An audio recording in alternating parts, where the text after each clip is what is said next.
Mr. Michael Rives on the podcast for the first time. I'm very excited. How are you doing, bro?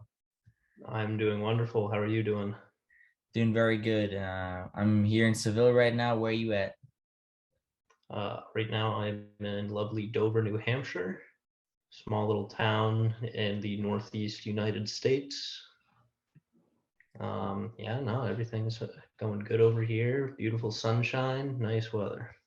Sounds good. Yeah, it seems like I'm in the south of Spain. Everyone expected to be nice and sunny and warm, and I don't know what the heck's going on with the weather. The last 1.5 weeks, it's been constantly raining and Oh being man, cold. It's weird.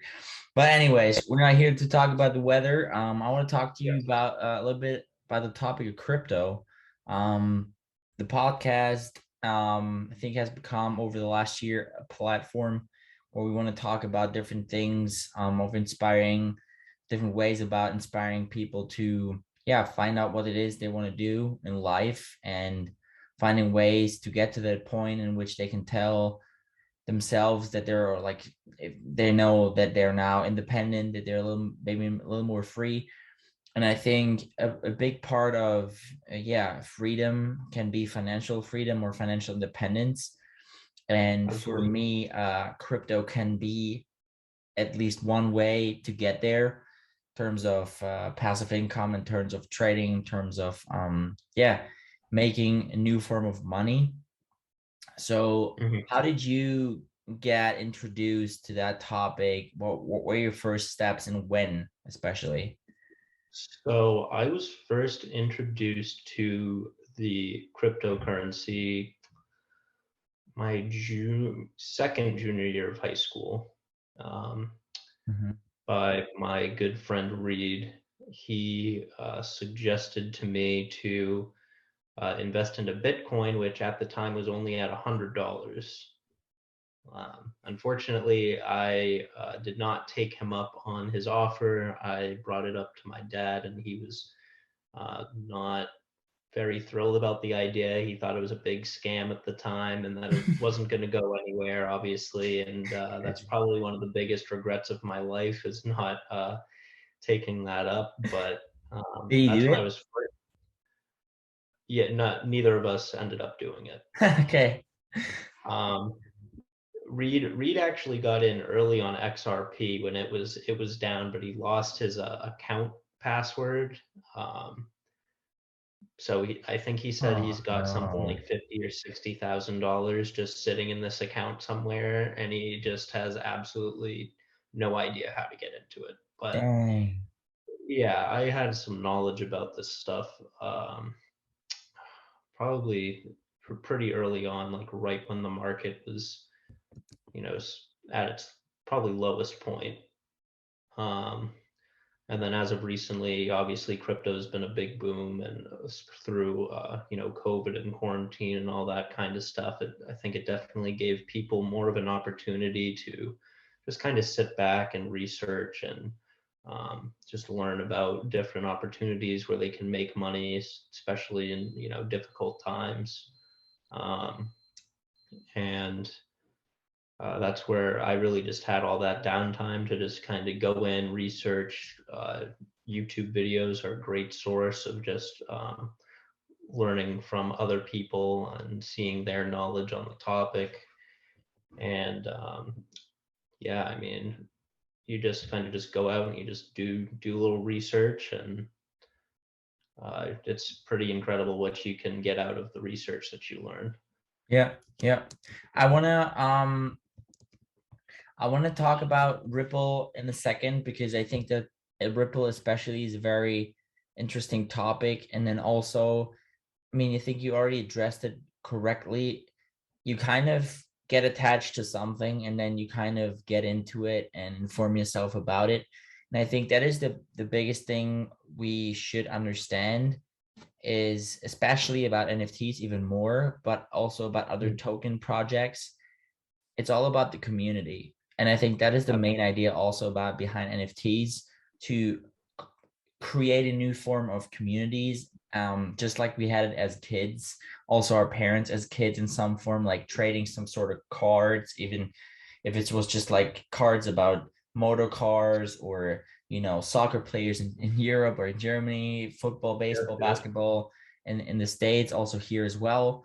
Um, and that form of trading or building a community and talking about similar interests and kind of the objects that make it more real.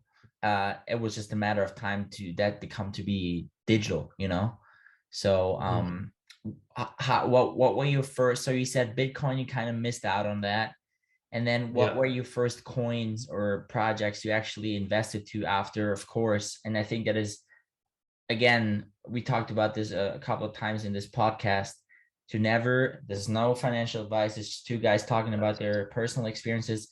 But what I think Mhm. we can both safely say is never invest in anything you don't know about or you have Yep. not, confronted yourself with for a long time and in detail. I think the best advice that I give, at least a lot of my friends when they get into it, is obviously everyone has different income levels and you know, different money that they're, have available to put into this kind of stuff. And I think the most important thing that you can do, or two most important things you can do, is number one is don't invest more money than you're willing to lose in these kind of markets and Yeah. different kind Oh of yeah. opportunities. Because I've seen plenty of friends make hundreds of thousands to millions of dollars to friends losing thousands of dollars that they couldn't really afford to lose. Yeah. Um, and I think that's just very important for people to remember. And that's second thing is I would also recommend to people is once you get into a project, if you really believe in it, just hold. Don't sell off your profits just because everybody else is selling off. That's kind of just a big red flag that the whales in the market are just selling off just to try and make more money and buy at a lower price point.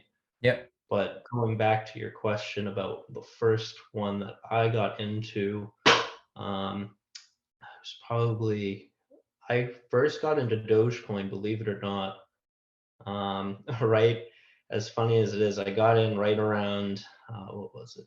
Is it at about 8 cents at the time? Which, funny enough, I mean it's dropped right back down to that point, so I'm pretty much right at where I invested my money. Um, but when I first got in, people started putting me onto the radar a little bit right around when it was at 1 cent, and I wasn't able to buy in because I didn't have a platform available to me to actually get into Dogecoin at the time. But that was like the one crypto I was like, okay, like I'll hop into this, whatever. Because at the time I wasn't aware that you could buy fractions of a coin. I was Yeah. in the understanding that you have to go and full out and buy one of these coins, which is not the case at all. You can obviously buy into a small fraction of a coin, which can in turn also make you a ton of money. But at the time I was into Dogecoin, I bought it was probably like about $100 worth. And then through that big rise when it got up to like 70 cents or something, I had made about $800 or $900. So it wasn't anything crazy, but that's kind of what really led me to wanting to expand my crypto knowledge and kind of look into other projects to invest in. Yeah. Uh, but that's where I first started out. Cool. So I think it is very important that we see this, and it's interrupt me anytime, but how I Yep. see it is that, of course, it's the web 3.0 with crypto, with through the blockchain it becomes the web 3.0, and the blockchain has many opportunities. We're not just talking about finances. The blockchain can be used in any industry, really, even in like infrastructure of cities, traffic systems, any form of Yep. collecting data. And because at the end of the day, the blockchain is just a tool to safely store data. I don't want to go further into that. um but what I find really interesting is that, yes, it's a totally new thing. It's a totally new ecosystem and environment of making money, dealing with new currencies. But if you look at it from a more detailed point of view, it's actually like trading or dealing with stocks in terms of, as you said, you don't have to buy whole stocks, or in this case, whole tokens or whole coins, but you can buy fractions of it just as you can with with stocks. But Right. now, that's why I kind of made this loop. It's then interesting to Hmm. see if those tokens now, like stocks, are actually part of a company or connected to a company with real assets, or if it's Yeah. just a coin that came out of nowhere and is kind of unpredictable. Because, of course, tokens that are connected to companies can always go down and can create as much of a hype as coins without real assets behind it can, that just live from tweets of this one certain person or the other certain person. What's Yeah. up, Elon? But Exactly. what's your view on that? Like tokens with real assets, and how hype is being created about those tokens and how you should deal with it? Because you already kind of mentioned it, to stay seated in the roller coaster and just to be calm and see where it takes you. Um, I'm not too familiar with um, like when you say real assets, do you mean using the crypto to purchase real assets, like companies that accept crypto as payment, or do you mean Well, that on the act? first on well, that on the first hand, because if countries or companies even accept a certain coin as payment, that kind of Mhm. makes it more real, because then we have this connection Right. between the virtual world, where everything is just like a number, like in a video game, and the real world, where you can actually pay with it. But I'm Right. rather talking about companies that use tokens to give out into the market as if they were giving out stocks, so you can actually buy a part of a company. I got into this project called EcoWatt, which Yeah. is a company that produces carbon credits, and they do that with getting into projects for renewable energy, like wind parks, Mhm. like solar parks, like water parks, something like that. Or they build trees, and through that they create carbon credits, and those you can actually trade with in the actual world.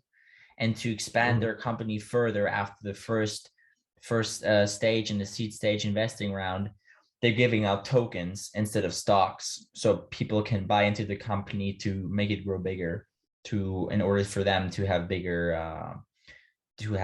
projects. And there's a few companies that actually use tokens, and because they're a real company producing real assets in the real world, that's what I'm talking about. Mhm. Okay. Yeah, I'm not too familiar with projects like that. The best I can go off of is I'm not sure if they're kind of like fan tokens, but I know, for example, for like European soccer clubs, a lot of Yep. them have been coming out with their own tokens and stuff like that. I haven't really researched a lot into kind of things like that, but um, I think when it comes to real asset types like that, that's kind of more of going into a project that you kind of believe in, which is always what you should do. You should never Yeah, invest into exactly. a project Yeah. that you don't have personal tie like beliefs with, or that you don't think is going to work out well in your like ethical mindset, like what you were saying with the company with the trees and the carbon tokens and stuff like that. Um, Yeah. but coming back to just the European soccer teams as an example, like obviously someone who believes in that team is going to want to invest into the token because they're a fan of the team. So they see value in putting their money in there. Um, just like for you, you wanted to invest into that company's token because you felt like that they have a good project, and Yeah. that not only will that help you, make money, but it's also benefiting other causes as well. Yep. Yep. Um, yeah, as far as that topic, that's pretty much as far as I can go there. But Yeah, that's Yeah, good it's enough. definitely I something. mean, I think, sorry, go ahead. Go ahead. Oh, I was just going to say that's definitely something I'll look more into. And next time we have a conversation on the podcast, I can bring up some more, topics Yeah. regarding that. I mean, I think it all goes back into the same focus you put on it. It's the same as if we talk about different objectives people have when they invest. Some people invest to make more money. Some people invest to, you know, safely park their money and then see where it takes you in the future. Some people really invest to support certain projects. And some people just like to support things they love, like a football Mhm. club. A friend of mine just showed me um, this beta version of this kind of a game where they use NFTs. So it's like a manager game for soccer teams in the German Bundesliga. And Yeah. so you have those, weekend leagues, and then you set up your team, and then you let them virtually play against each other, and then everything within the game, like the jerseys, um, accessories of the actual players and everything, those are all NFTs. So Mhm. as I said, we will go in further into NFTs, non-fungible tokens. Maybe if we talk to read, because he's a little more about, an expert about that. But at the end of Yeah. the day, I think it always goes back to community, knowing what it's about, and kind of supporting the cause or the community or the project of it. And then, of course, at the end of the Absolutely. day, we ain't gonna lie, there's a certain personal interest in, you know, trying to make more money about it or just learn about it and see where that takes you. Yeah. So I want to use that bridge and Mhm. combine that with what we talked about a couple of minutes ago with actual payment, because now we come back to Yeah. Ripple Coin. Um, Maybe you want to explain a little bit what their project or their attempt was with that token, the So XRP. my understanding of Ripple, some people might know it as XRP token, um, is that essentially it's going to be utilized as kind of like a worldwide adopted currency, where obviously crypto as a whole is supposed to be, looked at as trying to be created as a, global currency that will kind of unify that global currency. But from my Yeah. understanding with XRPs, that they're really trying to push that almost, I want to say, don't quote me here, but almost like further than Bitcoin, where they're really looking at XRP as that big breakthrough to kind of adopt that global currency, just because of from my understanding, the way that they set up the token and the infrastructure of the community. Yeah. And obviously, like I'm no expert with XRP. This is just kind of my very basic knowledge, but from what I've been able to understand is that XRP is definitely one of those. It's a top 10 token as it is right now, but I could see it going well into the top five. I think it's at 7 or 8 right now. Um, About that, yeah, but about that. yeah, I think again, it comes back to what the goal and what the objective of the coin itself is. I mean, Bitcoin and Ethereum, thankfully, they're there because Bitcoin was kind of the first ones that was, trying to build this. I always say digital gold.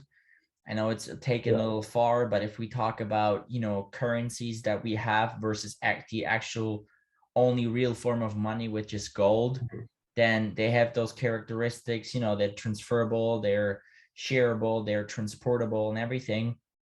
And the only thing that gold has in addition to that is it has a store of value, you know. But it's really hard to transport gold, as we know, and store it up. So kind of the founders of Bitcoin, or the founders of the first cryptocurrencies, came up with that idea. Why don't we create a new store of value, but it's digital and it's according to the times we live in and with the abilities of the internet we have.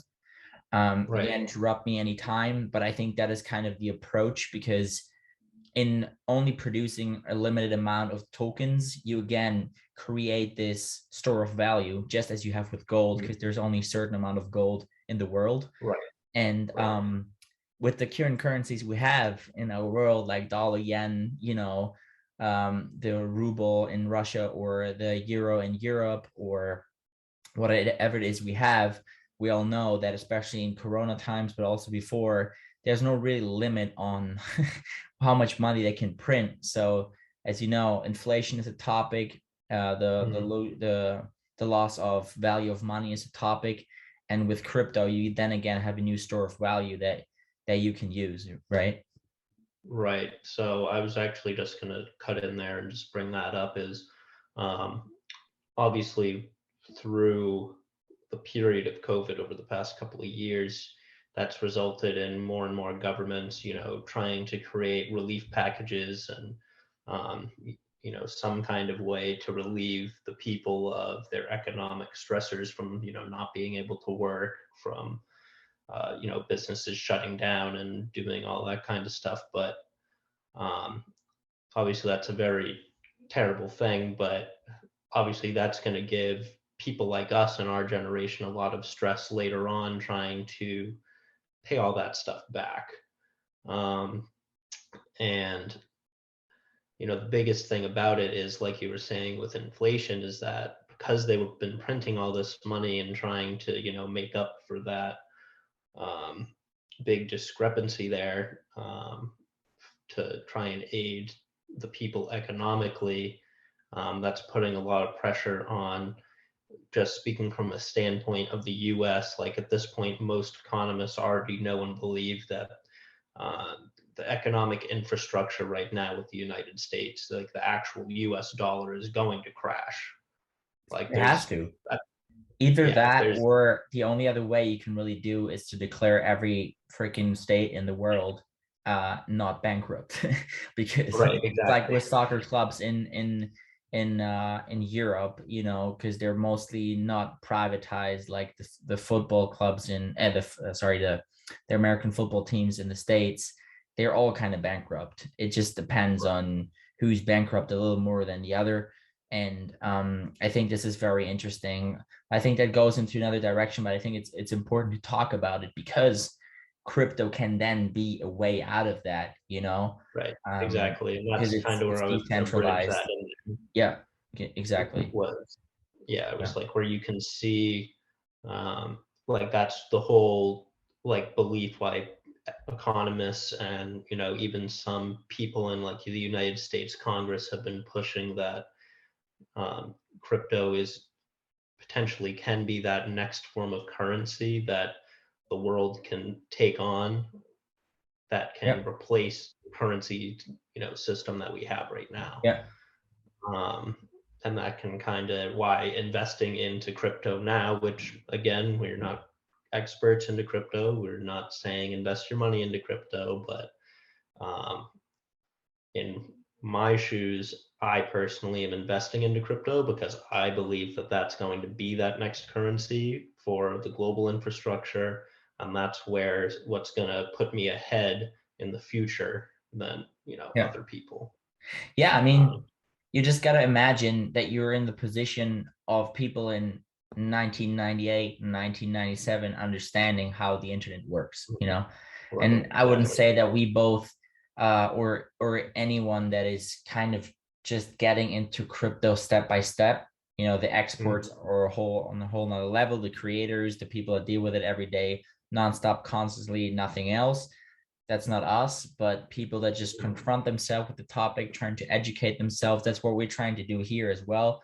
Just to talk about personal experiences, is you're very far ahead if you already do that, because the people that Absolutely. understood the internet in 1998, 99, where everybody was talking about it being useless, I think they were a huge step ahead of everybody, and they kind of Mhm. profited at the end of the day, because they also knew, and I think this is very also important to say, that not everything here is golden and perfect. There's a lot of companies and projects for crypto, for tokens, for NFTs, especially, that are going to crash, just as so many .com companies did in 99 and 2000. But there again, it's just like kind of feeling into it, see what works, what you can identify yourself with. And that comes back to what you said earlier, the infrastructure of the community. And Mhm. now I want to ask you something that goes along with that, Yeah. because I'm following this guy Thaddeus Karoma. I mentioned him to you. I think I'm going to Mhm. be mentioning him a lot in this podcast because he's influenced me in a very positive way the last year. And they introduced the topic of crypto a little differently. And then it shifted my thoughts about it, because I think the most people that are into crypto, and that's why it's so volatile and has so much hype and low phases and high phases into it, that a lot of people deal with crypto just as trading something. So they put their money of their currency, US dollar, yen, euro, whatever, they put it into it, they trade, hoping to make the most profit, and then they take it out of it and put it into their old currencies to invest into real Mhm. estate, invest into stocks, or buy something of it with their currencies.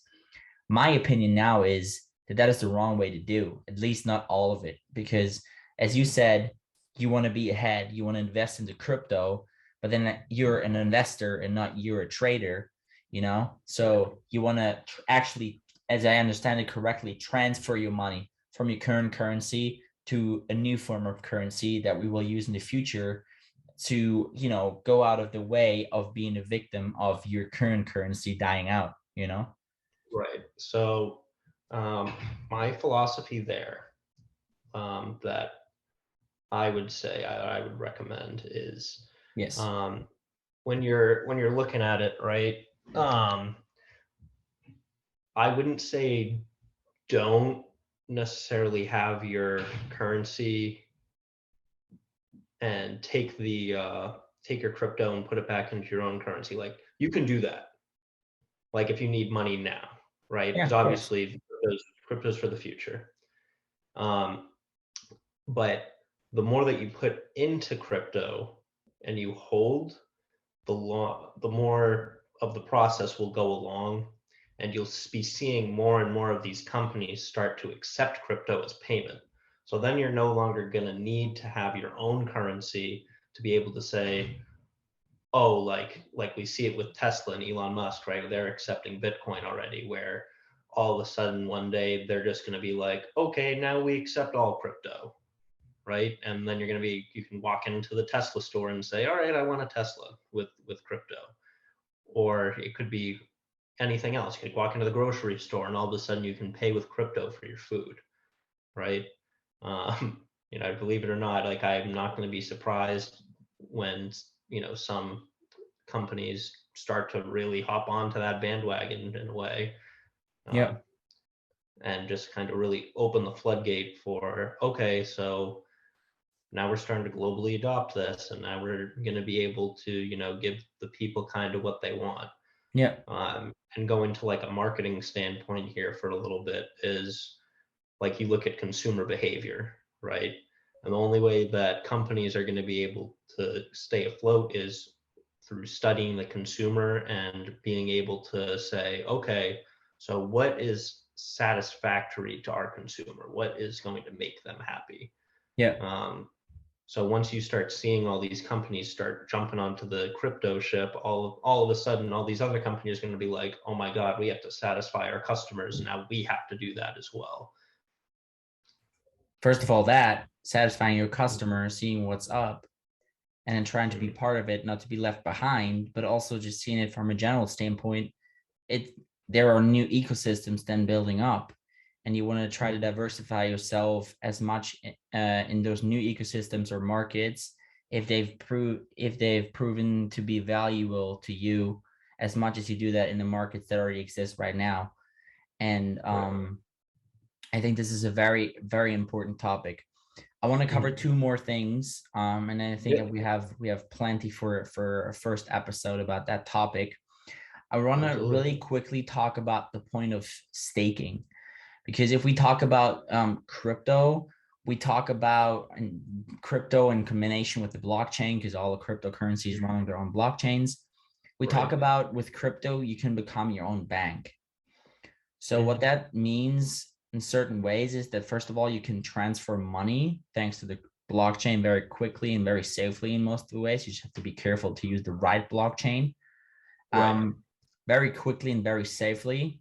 and without any boundaries, and most importantly, without any bank interrupting that transfer, and so, Mm-hmm. or transaction, better said.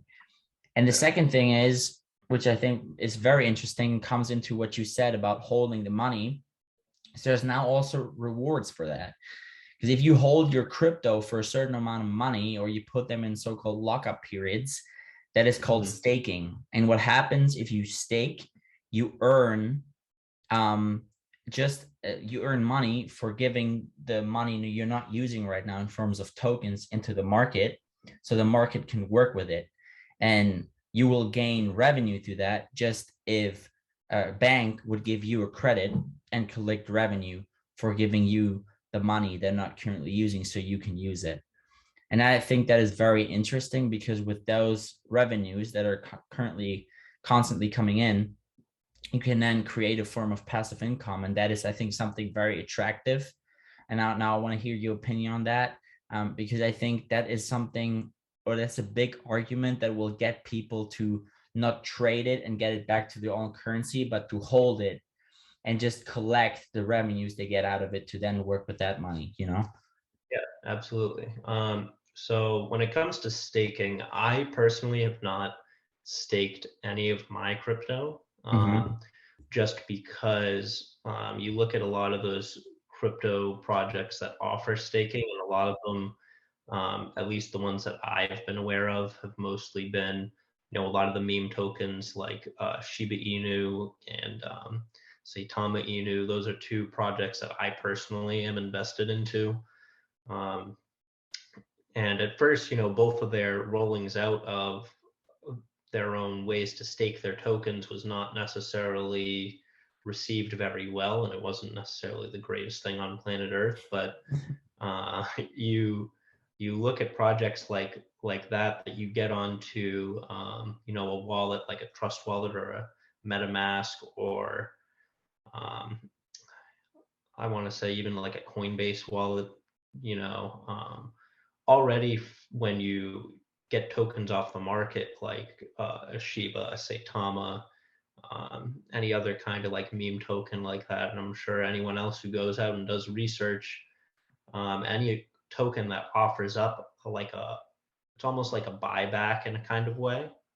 So you purchase the token, right? And this is without even staking it into their actual wallet or portfolio where you can make a higher percentage off of it, but just at the basic level, right? Yeah. You purchase the token, all right? You start there. There are tokens like Saitama that whenever somebody decides to sell off their tokens, you get all the holders in the project get 2% of that transaction. So all of a sudden, your crypto tokens are starting to accumulate, right?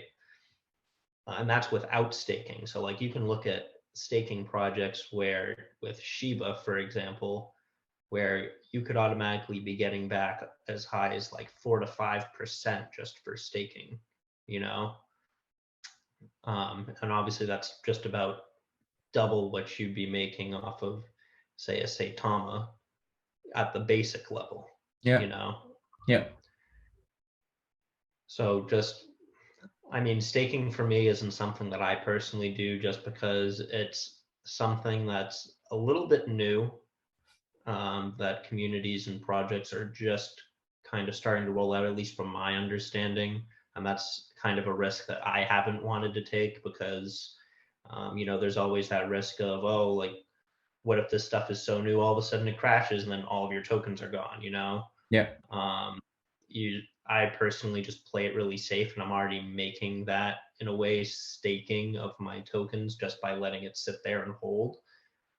But if people want to go and take that risk, then they can go and stake their tokens. And just another note, real quick on that, like I know for Shiba, when you go and you stake your tokens, they also give back another type of token that has more value and, pretty sure like a less, what's the word for it?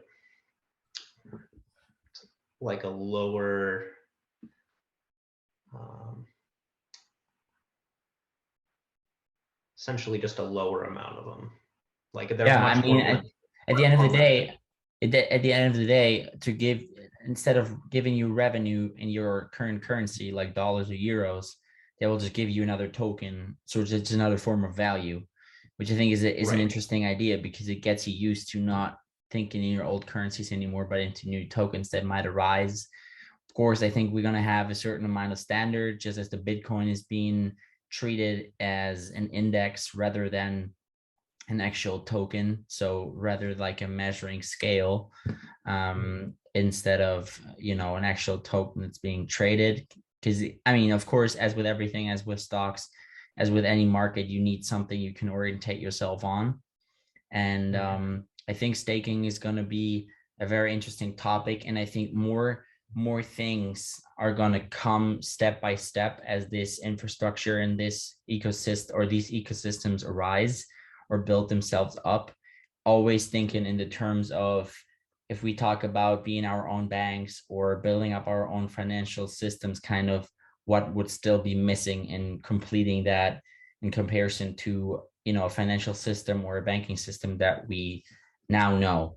I find it really interesting because the money comes back kind of to the people. It's more in control for the people, because if we go initially far back before the first, golden coin on Right. the markets with the knights in the, in the mid ages actually came Yeah. up, it was just the people trading their goods, corn for Hmm. a sword or steel or whatever.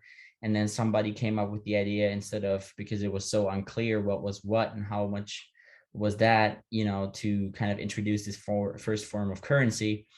And then there were smarter people that were taking advantage of a lot of people not knowing what Oh currency yeah. actually There is. was a lot of people getting gypped off back in the day. Exactly. And still nowadays, unfortunately, maybe even in a Really. higher and a higher level. Yeah. But yeah, let's not go into that. The last Yeah. thing, the second thing I earlier mentioned, two things. Mhm. First thing was Yeah. staking, which I think is going to be very interesting in the future. Um, Absolutely. the second thing I wanted to ask you before we close this first interesting round about crypto with you and me is, Hmm. how do you use it daily? Like, very quickly, what platforms or what currency stock exchanges do you use, and what wallets do you use to store your crypto coins, if you do? So over time, I've kind of made just a very broad couple of things that I use. So I started out with just simply crypto.com. Mm-hmm. Uh, I'm not sure for over in Europe if crypto.com is something you are able to access. I'm sure you We probably are, can. but a lot of people are not using it because the gas fees are so high. Oh, you have gas fees on there. Yeah. Okay. So I know like for in the US for crypto.com, we just have to pay like a 1% debit or a credit card fee. Okay. So it's only like, a couple bucks. So that's where a majority of my portfolio is. I've invested in about 15 to 16 tokens on there. Okay. Um, I've gone into Trust Wallet and MetaMask, both each. MetaMask I use mainly for Ethereum, and obviously it's connected a lot with the NFT space, which we can get into, like you said, on a whole different day. That's a whole other topic. Um, and then Trust Wallet, I have a good amount of tokens on there. I've got about another 5 or 6 different tokens on there. Um, let's see. I do use Uphold. Um, it's That's another smaller wallet, kind of like a crypto.com or a Coinbase, where it's not necessarily like a trust wallet where you have to use a Uniswap or like a decentralized Yeah. form of way to get tokens, but you can just kind of go on there. It also has a good range of being able to purchase tokens without um, having like restrictions. Like, so for Yeah. example, with Ripple in the United States right now, you're not allowed to purchase it on, um, a lot of different platforms just because they're in the middle of a lawsuit, which is what has drove back a lot of people from buying it. So if you want to purchase it, you have to find there are some, you know, places out there that allow you to purchase a Ripple. Yeah.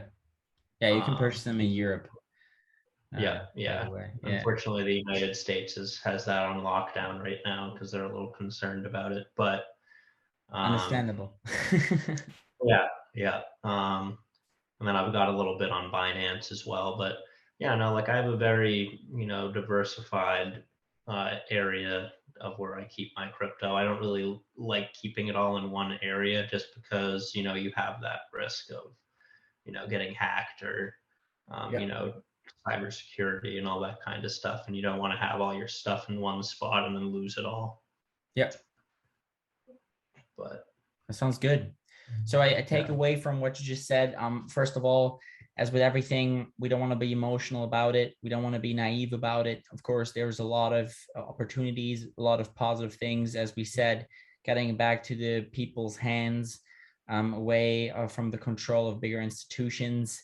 Um, yeah, question everything, as with everything in life. Please, this is a personal shout out to all the people out there, and I mean this very, very positively and with a lot of love, to not take anything for granted and not to take anything for the way it tells you just because one source told that. Always question everything.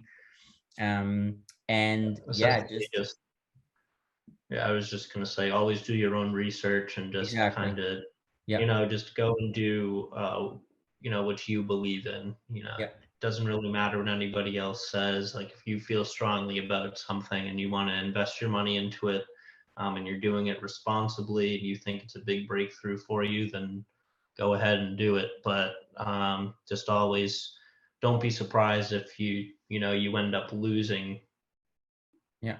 decent amount of money because you didn't do your research and you didn't Yeah. look into things like you should have. Yeah. Just kind of be aware of that. Yeah, I think that's important to say, that of course you can work in a team, you can support each other. You should build networks because more people have more information, and that's I think the biggest value you can have, to really know what it is you deal with and you invest into. At the end of the day, always coming back to that, you do that for you and not for anybody else. Maybe in the long term you also want to be financially dependent in order to have other people, but that's not what we mean by this now.